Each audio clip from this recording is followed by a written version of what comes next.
One question on the killing of Turkish American activist Ayşenur Ezgi Egi.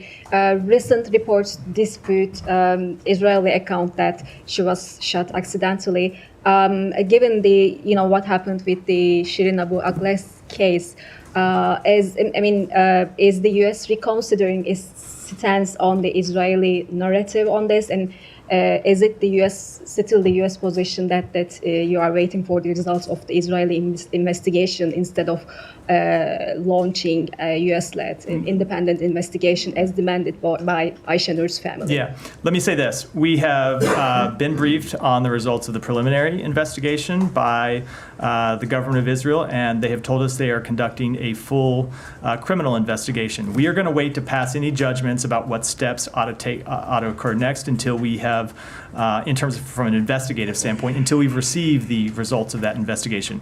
We think they ought to be, that investigation needs to be thorough, it needs to be prompt, and it needs to be transparent, and then we'll make any determinations at the conclusion of that investigation. But that said, as the Secretary said earlier this week, even knowing what we know now, we know enough to know that the Israeli security forces need to make changes in the way that they are operating in the West Bank, because you have now seen not just one, but two American citizens killed as a result of what the Israeli forces the Israeli forces admit themselves were fire from in this case the IDF. So it's very clear that they do need to make changes in their rules of engagement. We're going to continue to press them on that, and that I think is a different question than the one about the investigation. But my point being, we know enough now to know that there are changes that need to be made. And just a quick follow-up: what changes do you expect from Israel, and what consequences?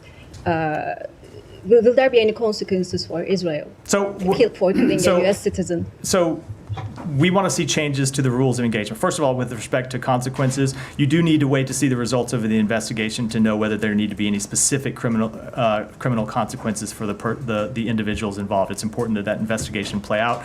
And as I said, it ought to be prompt and thorough and transparent. But ultimately, when it comes to the changes in the rules of engagement, what we have said, or what we have seen, and you heard the Secretary speak to this, is we have seen a number of occasions when Israeli security forces have stood by when there were acts of settler violence. When they haven't intervened, we want to see them intervene and stop those acts of settler violence.